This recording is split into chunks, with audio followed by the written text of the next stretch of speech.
All right, here we go. Nick and the Reformed Sports Parent. How you doing?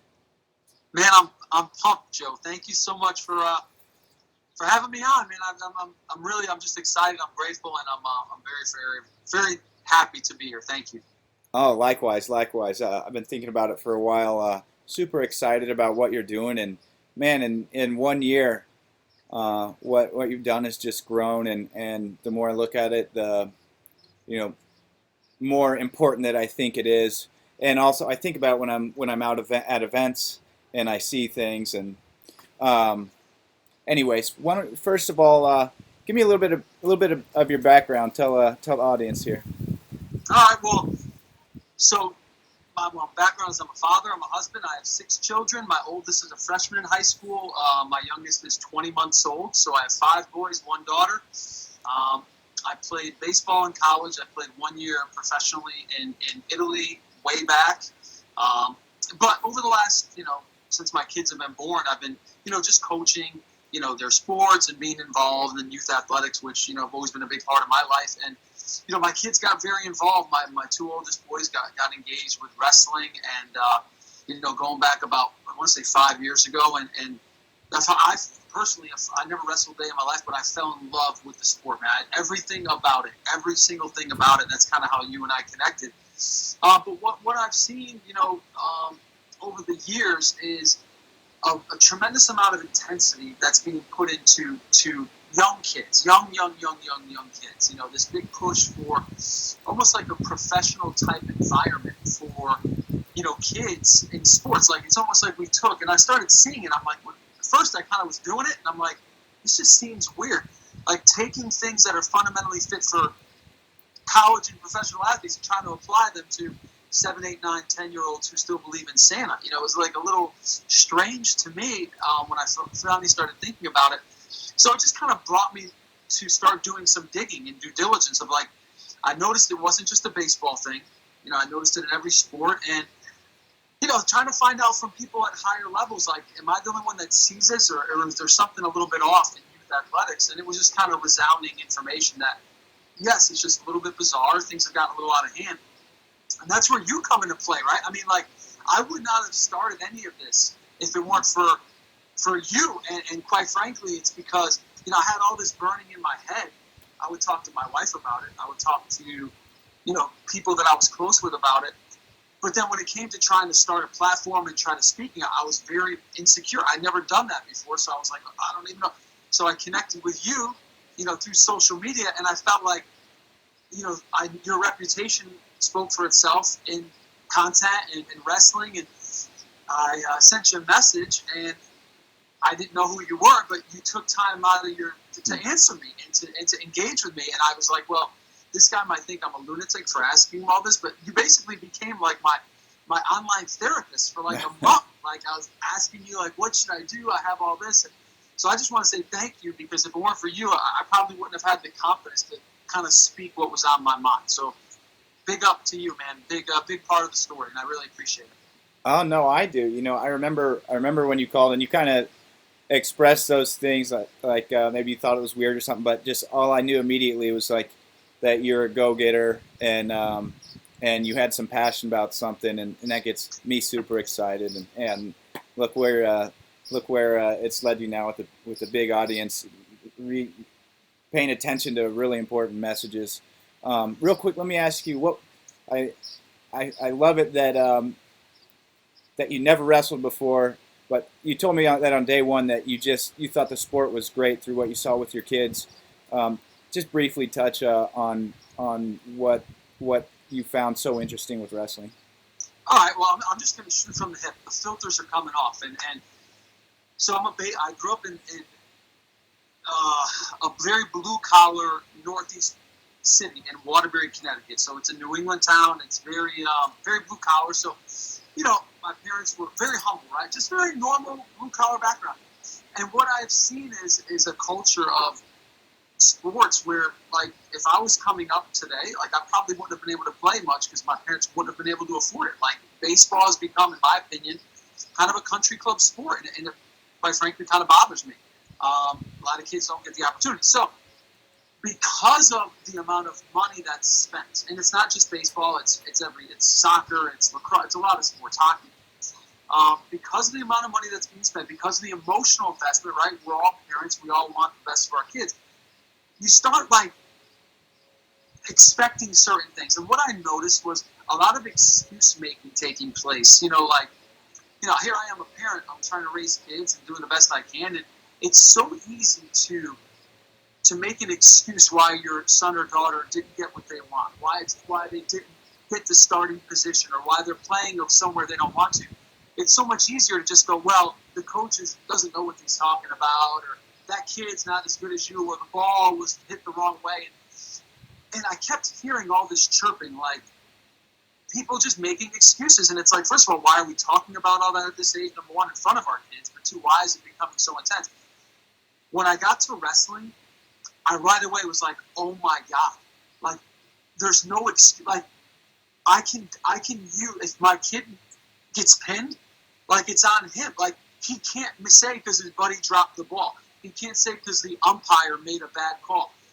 It's accountability. And as a parent, I was like so refreshed. Like, oh my God, there's still a place to go where kids can learn how to have to work through some adversity, because it almost seemed like some of these other sports. And I love baseball. I love even football coaching. It's like, to me, I had seen that it's a lot.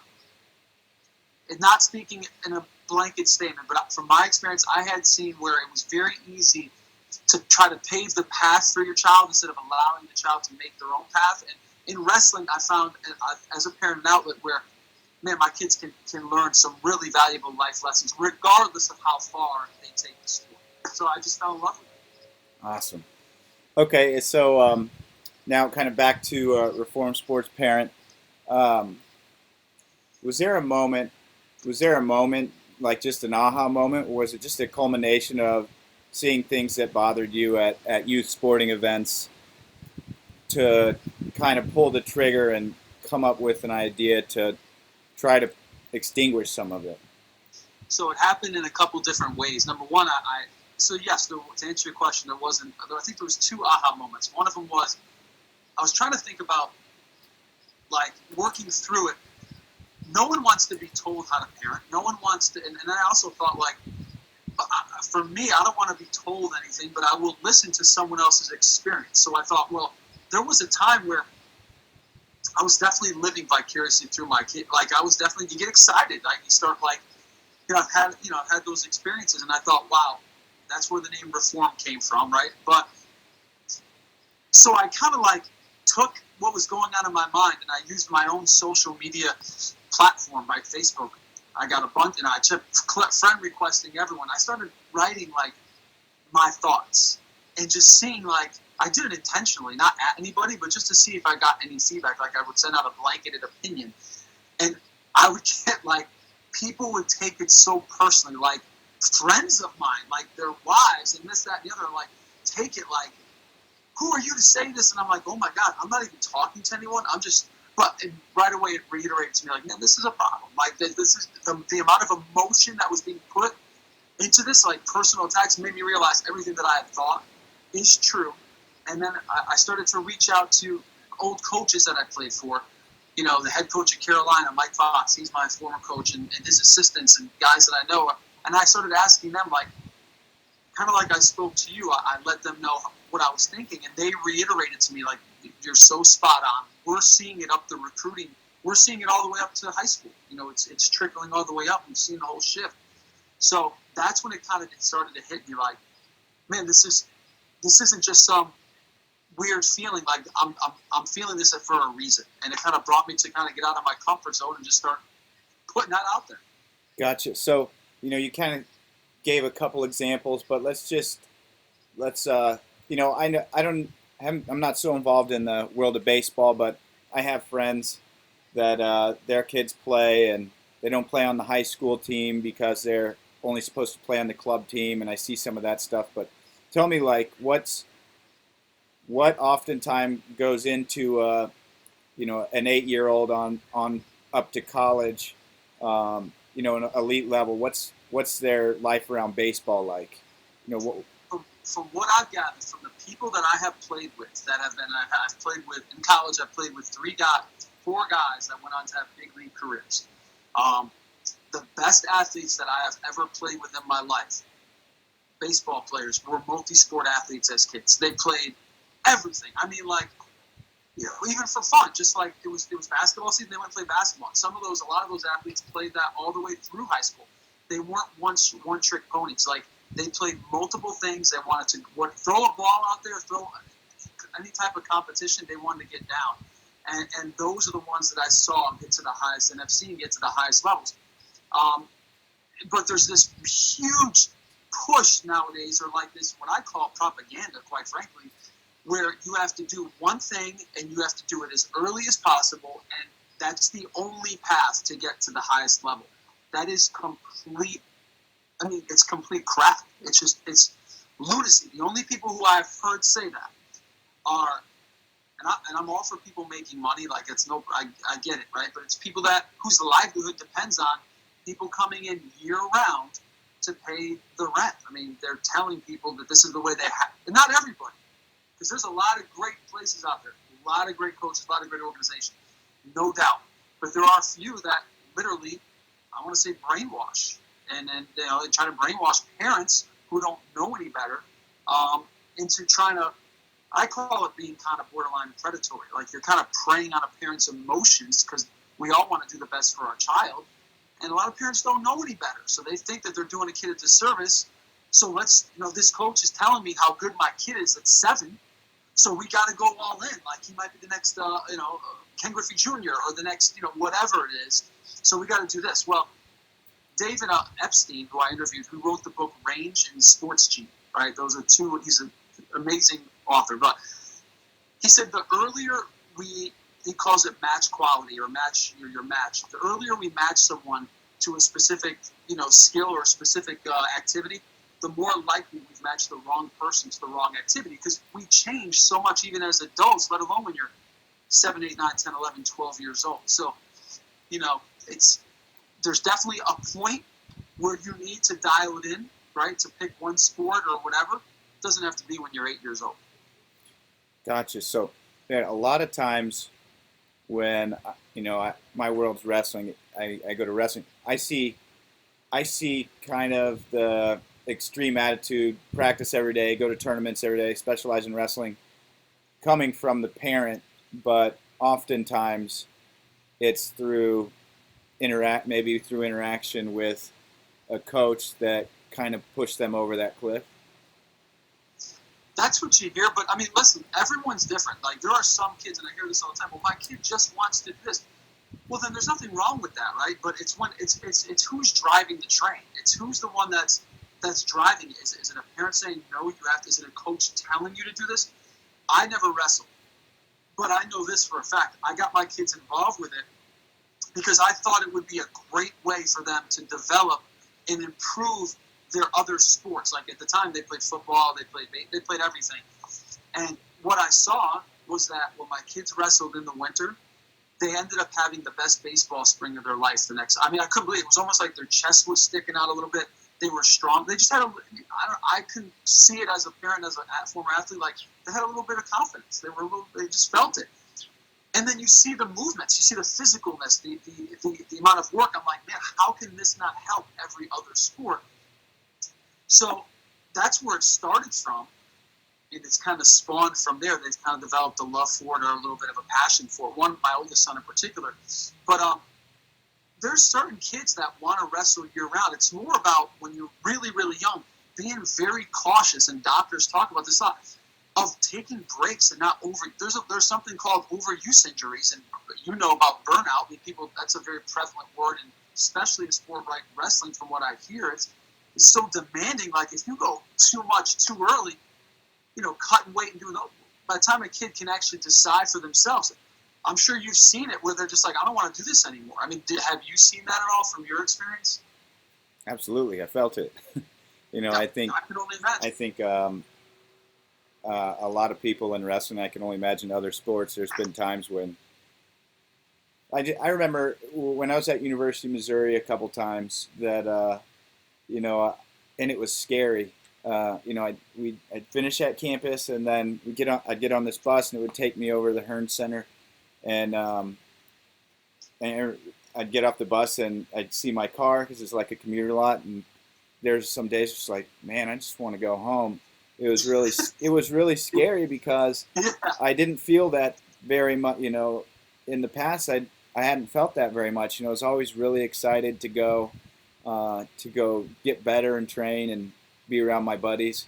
But part of it could have been because there's some super hammers. They're just whipping my butt every day. Yeah, Ben Askren in the room with you, right? There's a bunch of guys, but somehow instead of being psyched about getting to wrestle with those guys, I just felt like I wanted to go home. But I think, I mean, you start wrestling at 5 and you wrestle year round all the way through, of course, and I'm sure that's with baseball, and I'm sure that's with, gymnastics. The what I see in gymnastics, 'cause that's just really extreme as well. So, what's your your research and talking to these people? What are the reasons that they say like competing in several sports rather than just specializing? Why is that good? I'm seeing that a lot in like guys that make the NFL, and starting to see like college recruiters looking, wanting an athlete that hasn't specialized their whole life to recruit. But what do you hear from people, or why the benefits of multiple sports?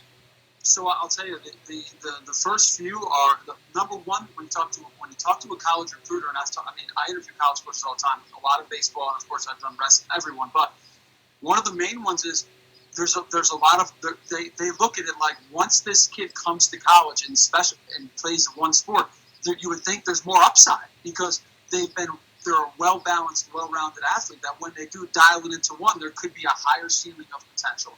So that's one. Number two is multiple levels of competition. And this comes up all the time. So there's so many, I'll use the basketball, AAU basketball, travel baseball, travel soccer. The kids play so many games that, like the scores, Jim Calhoun, who's the former UConn Husky basketball coach, he's a legend, won 3 national titles. He's on our advisory board. He said, Nick, the scores become irrelevant to these kids because all it is like an audition. It's just me showing you my own personal skills, whereas they're not competing to win. When you take a break and you go play another sport, like I heard a quote the other day, it's 3rd and 1 in football is the same thing as 3 balls, 2 strikes in baseball. Or it's, being at the free throw line with with tie game is the same thing as being at a wrestling match and you got to get a takedown. It's the same, but it's a different skill set, but it's still competition. If you're watering down games all the time, it's all about me. So it's like a trade-off, right? So they talk about the higher ceiling for a multi-sport, and also they have a tendency, there's less burnout, right? I know from my experience, I played football and baseball through high school. That was for my high school team. And then I played recreation basketball at church league because my high school team was really good. I wasn't good enough to play on it, but I loved playing pickup basketball. So I played on a fun team, and it was just cool. I loved it. But playing those other things kept me competing, but it also kept me hungry for baseball season. Like, I never felt the same way about football. I liked football, but I love baseball. Like, I wasn't willing to do extra work for football. Does that make any sense? But when it came to baseball, I would do things on my own to try to get better without being told. So it got me. But when I got to college, it became from fall, it was all year round for 4 years, and then I played professionally. I did not stop playing baseball 5 years, and I got burnt out. I mean, it's a grind. You're playing 100+ games a year every day on 95 degrees in the south, 100 degrees. I mean, it's a grind. And so less burnout, more well-rounded, a competitor, more ways to know how to compete. Also, another thing that comes up is they know how to play for different coaches in different settings. So all of those things, and then when the kid decides, now it could be, and I know I might be going off here a little tangent, but by the time the kid gets to be sophomore, junior, I'm a firm believer. If they want to dial it into one sport, like you want to go play in college, that might be a good thing to do, potentially, if you want to. But up until you're like a sophomore in high school, if you like playing other things, you should play. You shouldn't feel like I shouldn't because it's going to limit me of going to college. College coaches get excited when they hear a kid plays another sport. That's a fact. Everyone says it. Gotcha. So what's and I like the part about coaches. One thing that you said, being able to compete for different coaches. One challenge in wrestling I've heard is, a kid goes to a certain club all growing up, and then they have to move or go to a high school program, and then they're uncoachable or believe that they're better than, they know more than that coach, and they're not like the other pieces. They don't compete for the team or with the team as much. It's like their own little piece within the team.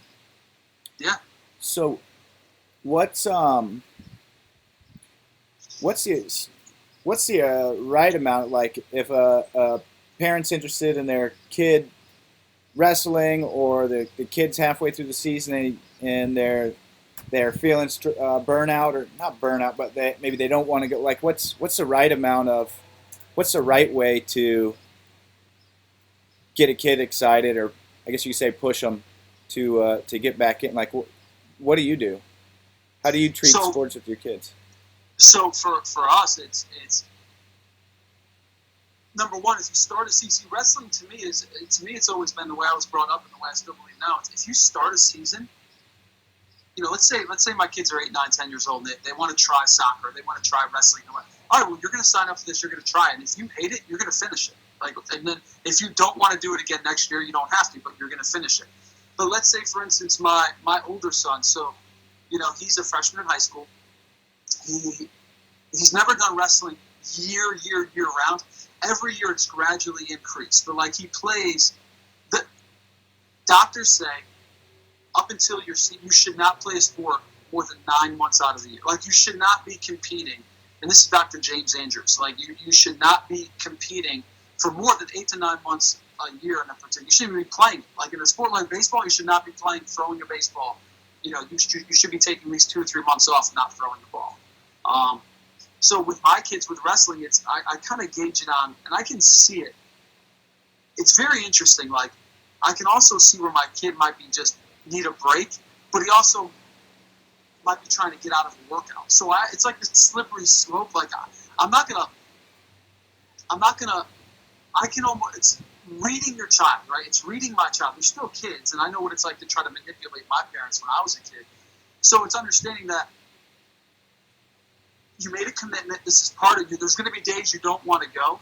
So it's trying to instill those values, but at the same time, being open-minded to the fact that if they're completely miserable and don't want to go and this has happened, I can't force them against their will, because then they're going to resent me and they're going to resent the sport potentially, but worse off, me. So it's trying to read them. I'll push them, but I don't want to break them. Does that make any sense? You try to encourage, but not push them to the point where they're upset to go. Does that make any sense? Sometimes my kids will get there, they don't want to go to practice, and then they're happy that they went afterwards. It's just getting them there and I have to know that as a parent. I have to know my kids. So I think a lot of it is communication. And I also don't think anyone who says there's a cookie cutter way to do anything every kid's different. Every coach is different. Every circumstance is different. The minute we put ourselves in a box, I think that's sign number one. If we think we have all the answers. Yeah, I know that obviously you felt it.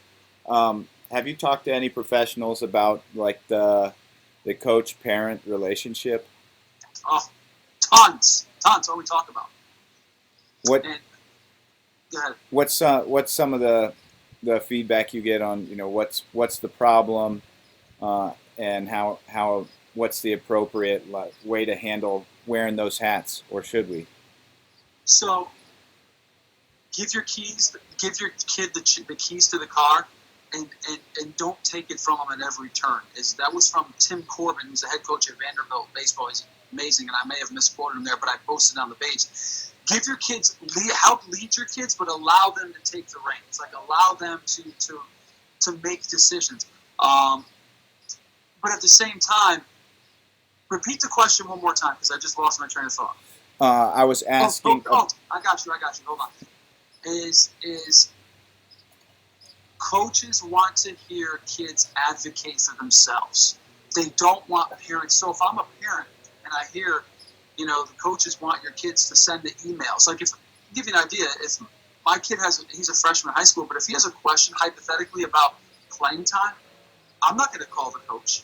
Like, I'll talk to my son or my daughter and say, hey, what do you think? So, then go ask your coach. Go ask your coach. Coach, can I speak to you about this?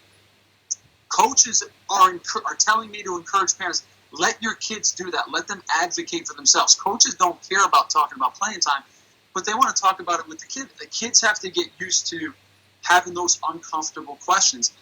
Often I hear this, and I've heard college coaches say to me, Nick, if I'm taking a kid and their family through a school, and the parents doing all the talking and like overwhelming me, and the kids just kind of sit in the background, I'll cut it short, because we don't want to invite. Like, it's hard enough coaching.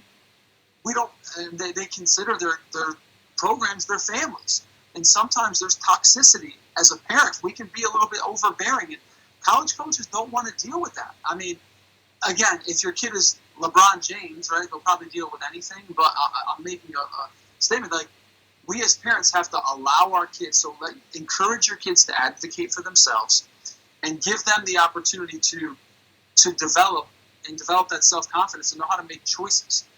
A lot of times we do at least for me, early on, it's easy for me to make all the choices for my kids or make all the decisions, and I think it's got to be the other way around. We can help encourage, but then try to give them confidence by letting them step by step make their own choices. I guess maybe the other side of that is, like, if it's the kid actually communicating with the coach, you're getting real firsthand feelings.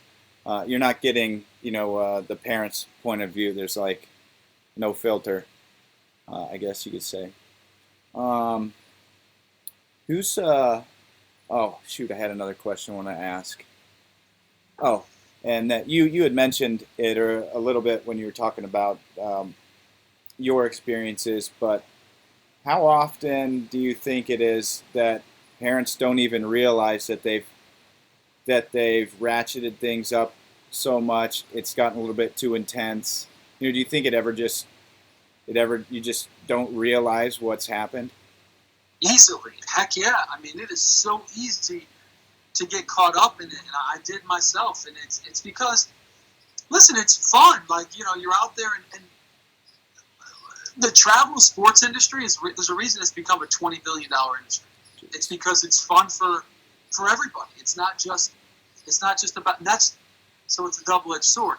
It's not just fun for everybody, but it's catering a lot to the adults. So, at times as an adult, I hear this all the time, and again, this is not a bad mouth of any parents. Like, I'm a parent, like, I get it. I'm a reform. I need to get unreformed in my house often. Like, I still screw up constantly, but it's very easy for me to want to do it for me. Like, parents, I've heard them say recently, like, I can't wait for my kids to sports to start so I can go back to the hotels and like hang out with my friends, which I can totally understand. But if you just flip the switch there and think about that, like, you see how quickly that can become like, well, the kid doesn't want to go, but you're not going to take the fun away from me, Johnny. Like, I want to go hang out with your buddy's parents at the hotel room. So it's very interesting, and I think I have to catch that for myself. Like, how, if it's not about me, then it's not about me. But the minute it becomes about me, I'm a 40-year-old dad, and if my kid's 10-year-old sports become about me, then there's a problem. It's a problem. So how do I realize that as a parent? Probably by listening to things like this, and then either it pisses you off and then you turn it off because it's talking to you, or you're going to go, man, that might be me. Maybe I need to listen to this a little bit more. But there's nothing wrong with it. It's very easy to happen. It's just, we all love our kids, but who doesn't like to go watch the kids play 4 double headers and drink beer the whole time while they're playing and sweating their face off? Like, it's great, but I'm hanging out with my friends. It makes sense. I can sit in the gymnasium watching my kids wrestle all day long and hang out. But how do I know that the kid's even having fun? You might not be. Gotcha. So how about like the financial side of things? And we're saying, like, it's not such a great thing to have private coaches, travel every weekend, be on this special team, have all the best equipment, but you know, some kids they're going to have that opportunity, and some kids will be lucky to have a pair of cleats. Um, how much like is are people not getting opportunity? Just do you have more opportunity if you have more money? And do we leave kids on the side or maybe out of a sport because it's hard to compete against people with all the resources? I think people get intimidated. I've heard this a couple of times. I've heard parents, friends of mine. I don't want to say their name, but I've heard them say to me, "We brought our kids to a baseball tryout in 7, and kids have been playing since they were 3, and we didn't want to bring our kid back because we thought he was too far behind." And I'm going, like, I think about that. He's 7 years old, and they think, and he probably is, right? There are probably parents or kids that are more prepared. Like, if that's your, but to think that that's where it's stop. Like, I shouldn't bring. What if my kid has fun playing baseball? He's terrible at 7. Who cares? Like, let him go. Like, maybe he'll get good, maybe he won't. But here's one of the.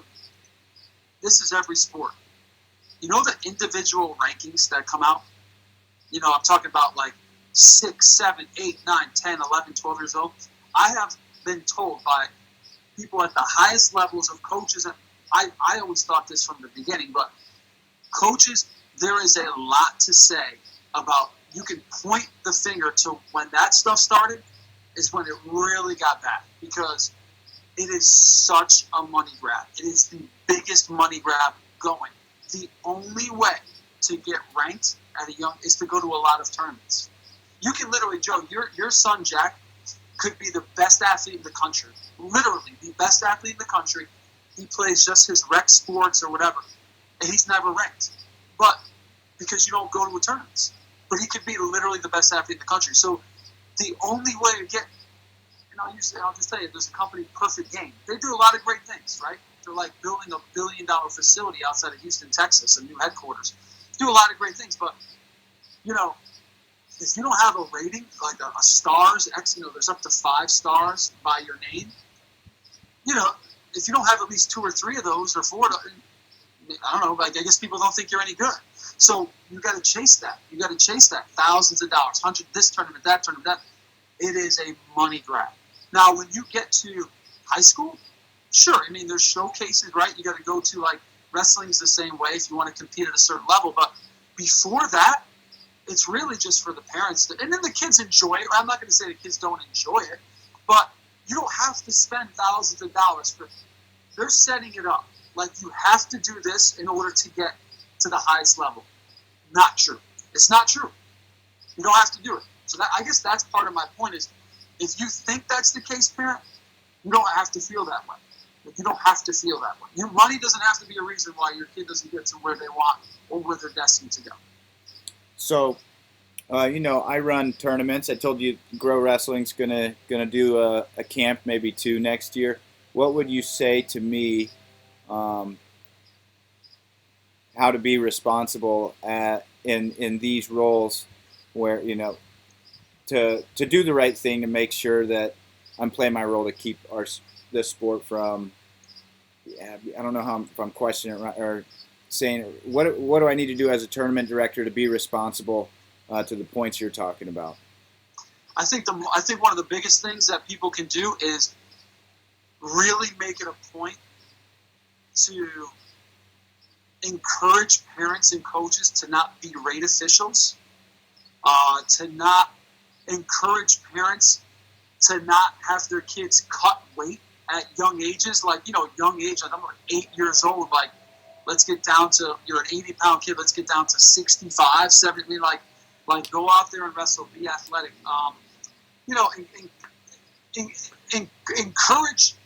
Encourage parents to support. I think that's the big thing. I think what parents don't understand is it all kind of starts and stops with us. Like, if we set the right example, it kind of trickles down. So I think just encouraging the epitome of sportsmanship through adult behavior, if that makes any sense. And I think, I don't remember the last time an 8-year-old kid said he wanted to get down this, an 80-pound kid. himself said he wanted to get down to 70 or 65 pounds. So I think it's planting those seeds as adults. Like, what's really responsible? What's important? Is it really important for my kid to be the 8U state champ? I mean, is it important? No, but who's it important for? So how do you do that in a very well? I think you just have conversations. Like, we're going to do this. We're going to do it for the right reasons. Let's go out there, have healthy competition. But more importantly, it's not about short-term performance. It's about long-term development. We want these kids to come back to this tournament next year. So let's not make it a miserable experience by dads and moms fighting each other over their kids, wrestling and yelling at officials and cursing, right? Let's make it a pleasant experience. So kids want to not only come back to the tournament, but so they want to continue to put a singlet on and wrestle. So you've been in contact with a lot of really cool people, a lot of high-level athletes and coaches. Probably, too many to talk about all of them, but who were some of the people that had some messages that really impacted you? And, what were some of those? On the wrestling side, of course, Ben Askren, he's on our advisory board. He's been a huge supporter, and he believes in it. He believes in long-term development. He's all about, retention. You got to keep the kids. You can't grow the sport of wrestling if kids are. He's the one who brought it to my attention. I think he said somewhere along the lines of wrestling loses like 40% of the kids a year just quit the sport. So in order to you got to keep turning kids over. You want kids to keep coming back. So Ben Askren being one. On the wrestling side, Glenn Lanham from Duke, the head coach of Duke, has been awesome. I had a great relationship with him, was able to connect with him. Sam Hazewinkle, was able to connect with him. He's an awesome coach. Oklahoma City University, of course, former Olympian. And then that's just a few of the, and of course yourself, but those are just a few of the wrestling that come to my mind right now. And then on the baseball side, I can't even, and in the other sports, I would say one of the most influential has been Michael Phelps' lifelong coach, who's Bob Bowman. He's on our advisory board too. He's the head swim coach at Arizona State, and he coached arguably the greatest, not arguably, the greatest Olympian, most decorated Olympian of all time. And he's such an advocate for this. And the way he told me how they handled Michael Phelps, who was precocious, they knew had the gifts. They intentionally held him back so that he didn't get burnt out. Like, they purposely held things back so that he had, he can reach new heights as his body and maturity evolve naturally. So he's been another monumental person. And then Tim Corbin from Vanderbilt University, the head baseball coach, has just been, somebody. I can't wait to release these interviews because it's just that I feel almost like I'm being selfish not getting them out there. I just got to get everything to detail and get out. But there's really some great information. Yeah, so, I see, like, your posts on Facebook, and I think those are nice, easy ways to kind of consume an idea and all make a lot of sense. But you're telling me earlier, you have hundreds of hours of interviews with people, and just kind of explain, you're just right now trying to understand the best way to release or put those together? Well, so right now I have it's coming up on 100 hours. So I have 200 and I think it's like 253 interviews that are done. So anywhere between 15 to, usually they're right around 20 minutes long. And I'm just, not that I'm trying to, yes, I am trying to figure, so I'm doing it. I have an advisory board who, people that are helping, giving advice and helping connect me to other people to get the content and reach out, and people who are passionate about it. But as far as developing the content, getting it out there, I'm doing it all myself. Like, I'm trying to figure out the best ways to do it. There are things happening kind of in the background, which I hope are going to help get it out there. But I've just been reluctant to just start releasing everything right away. I think there's a way to kind of do it. It probably has to do with the fact that I don't have much. I'm a little nervous of just letting it go because I don't know how to edit. Like, this sounds really bizarre. Like, I got to figure out how to edit it all, and I don't, put an intro to a pod. Is it a podcast? Is it not? I'm not sure exactly if that's the route. But that might very well be how it should go. So it's just trying to work through. It's only been a year, and it's the last 5 months have really, it's gone up. And been a lot more eyeballs, and it's just happened quickly. That's almost like overwhelming. that makes any sense. Yeah. Well, shoot, your audience it blew up really fast. Obviously, uh, what you're passionate about, a lot of other people are, and I think it when you sit back and think about the things that you say, and you go to youth sporting events, it something does need to change. Everything, any of those pictures and the quotes that you put on there, I think rings a bell with anybody that's been sitting in the stands, watching this stuff happen. Well, What? you told me early on about one of the favorite things your dad did was get you an ice cream after wrestling matches. I mean, and I was like, man, I hear that all the time from people. Like, that's important stuff. Yeah, yeah. So my son, hopefully he wrestles. If he does, it's. I don't think I can coach him. Like when I think about him wrestling, I like start to get emotional. So I'm like, that's not the right guy to be in the corner. But that being said, I loved my experiences with my dad were in wrestling are some of my favorites. And I felt pressure. I think most of it was because of me, but before every match, he told me he was proud of me, and he treated me the same whether I won or lost. And yeah, the ice cream cones just the tournament's over, and that's that. Like I said, he's proud of me and he loves me. In fact, when when I decided it was time to be done with wrestling, um, well, I remember the moment. I remember the moment that I knew that was it. I didn't tell my dad for it must have been 2 or 3 months. I think the wrestling season was getting ready to start, and I was really nervous, um, like it was going to affect our relationship. And so finally, I sat down. I was right out in front of a Chipotle in Columbia, Missouri, near campus. Sat down, called him, and I was like, "Yeah, Dad, I got I'm not going to wrestle." And he was like, "I know. Your sister told me a long time ago." I wish you had told me that. The same thing. I love it. It doesn't matter if you wrestle or not. I just think I had all these great experiences, and we shared that together, and yeah, then it was just a big reminder, like, that's not. And I look back. Of course, he doesn't care. Because the way that he told me my whole life that it doesn't matter. Um, That's yeah, important for parents to know. Like, I hear that from people that are like sports psychologists. Like, when your kids, especially when they can't feel like your love or whatever is predicated on their performance. Like, it's got to be the fact that your dad was clearly.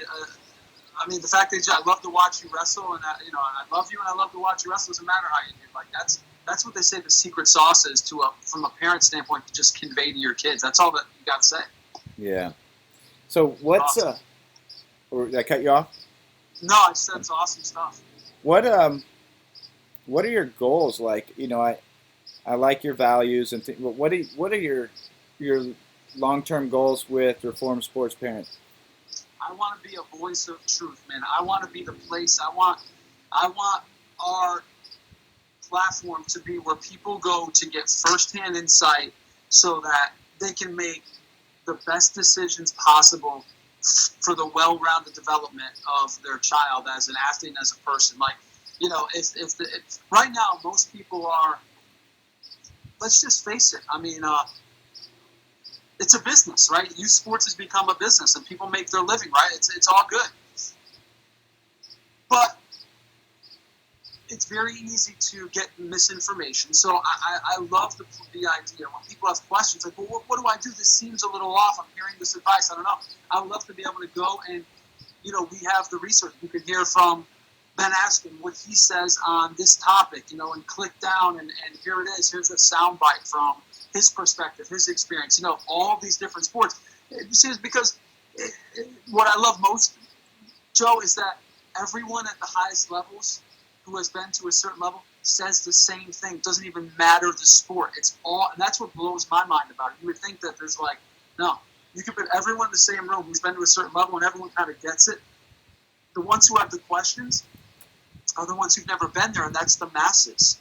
So I'd love to be a place where people can go and get that information that is so valuable, but you need trustworthy sources. So I hope that can be that place where people can get it. Nice. Yeah, and I know, like you said, with all the great minds that you spoke with, and you have a bunch of great content and find the right way to release it. But you said your social following is growing a lot. Do you feel like you're making an impact at this point? I mean, I don't feel. I get mad, and this is very humbling. Like it's, I don't. Yeah, people send me messages all the time. Like, and send messages like, "Thank you for guys for what you're doing," and like, and that's what. Because there's times, Joe, this, like, this from your experience. I'm sure, like, there's days I'm like, why am I doing this? Like, this is a lot of work. I'm not getting paid. I don't make any money. Like, I don't make any money doing this. Like, it doesn't support my family. I haven't. That hasn't happened. This is a passion that I feel. I feel deep in my heart about, and all it takes is I could be having a bad day or whatever, and someone sends a message, and then more importantly, it's helping me as a parent. Like, it is helping me become, I believe, a more informed parent. Like, forget about just a sports parent. Like, it's giving me more patience. I have 6 kids, and my house gets crazy sometimes, and it's challenging for me being a parent. I have to be selfless. Well, I don't like being selfless sometimes. Sometimes I like being selfish, and I can't. So, being remembered that being reminded that it's not about me. It's very helpful for me. It helps me to kind of relax a little bit because I need it, man. I need a lot. Like all of us, we're all trying the best we can. So it's helping me in that regard as well. I'm getting it. It's helping me in so many ways. And yes, people have said it's helping them too. So I'm very grateful for that. And if people are listening to this, I'm grateful for for all the support. Nice. Where at this point, where would you tell people if they're interested in finding some more? Where would you point them to? Well, as far as us, Yeah, our website, all your content. Yeah. All right, www.reformsportsparent.com. But right now, so I'll upload the social media content I put out. But I would say the best place to follow us is on Twitter and on Instagram and obviously Facebook because I'm releasing the audio clips I release, from the interview. So on Instagram, it's Reformed Sports Parent, and on Twitter, it's Reformed. S is in sport parent, so Reformed Parent, at Reformed Parent, and then of course on Facebook. But we're releasing all the audio, try to get this information out whenever people put, coaches, athletes put really good sound bites, really informative stuff. I post it, so hopefully people it can be helpful for them. Nice. And you mentioned a couple books. What are if someone's going to ask, hey, what's a handful of books that I should check out that speak to the topic we're discussing? Oh my God, go to I was fortunate enough to interview him, David Epstein. The book Range, in the Sports Gene. Those are his 2 books, and I read them. And Range is, there's a lot of talk about whether your kid should do one thing or they should be, it's a generalist versus specialist. And there's just so much data, not even just from an athletic standpoint, but so much data that suggests being a generalist, being well-rounded, kind of trying different things is invaluable. So I would definitely recommend reading Range and the Sports Gene, 100%. Be great books. Nice. And, much of our conversation today was like, challenges with youth sport and, how we can make things work. But for an individual, if done correctly from youth sports through maybe they make the pros, maybe they finish their career, they finish high school on JV, but what are the benefits of having like a really just nice, well-rounded career in sport, for when you move on to the rest of life? Oh my God, the things that I have taken away. I mean, when life happens, and it will happen. I went through a divorce. I've gone through certain challenges in my life. And I was able to fall back on lessons I learned playing sports. Some things I learned when I was in middle school. You get uncomfortable when you play sports, when you try different things, and no matter what level you get to, those awkward, uncomfortable feelings, meeting new friends, getting out of your comfort zone, pushing yourself in certain areas physically. I mean, it's promoting a healthy lifestyle, being well-rounded when it comes to socializing. There's so much value in working together as a team. And then, of course, in an individual sport, working through those mental blocks, those mental challenges, whether you enjoy it or not, you look back on those things later on in life and you're like, man, that was really cool. Like, I don't know if I've ever met a wrestler, I'm not a wrestler, who regrets, like, knowing how to put somebody in an armbar, worst case scenario. Like, even if they're 50, they can pretty much dominate most of the people on the planet. Like, who would regret that? And so there's so many wonderful variables, life lessons that come, and also a sport like wrestling, the physical. So try it, love it, give it a shot, and sports is important for me. Awesome. Well, man, I think I got through all the stuff I wanted to talk to you about. Is there anything else you want to say? No, I want to say thank you again. You're very special to me. If it weren't for you, I probably wouldn't even have started this. You and your wife and your son, Jen, you guys are going to be ready to have a daughter. Oh, yeah. Awesome. Yeah. It's good timing, too. Assuming everything gets back to normal, I'll have a daughter like 3 days before one of our big events. So I'm going to have to be on it, make sure everything's good to go there. But, yeah, super excited. I really wanted a daughter. I really wanted my son to have a sibling. And, yeah, life is good. Good time. Women's wrestling is growing. Oh, my gosh, it's unbelievable. Here in Missouri, they just finished their second season, and they packed the arena. In 1 year, the wrestling got like double as good. It's just exciting. It's ridiculous that it's been this long, took this long, but yeah, it's such an amazing thing. Good. We'll see if she steps it up. Definitely. You're the man, Nick. If I love what you're doing, man. If there's anything that Grow Wrestling can do with you or for you, then reach out. I will, man. Thank you. Take care, Nick.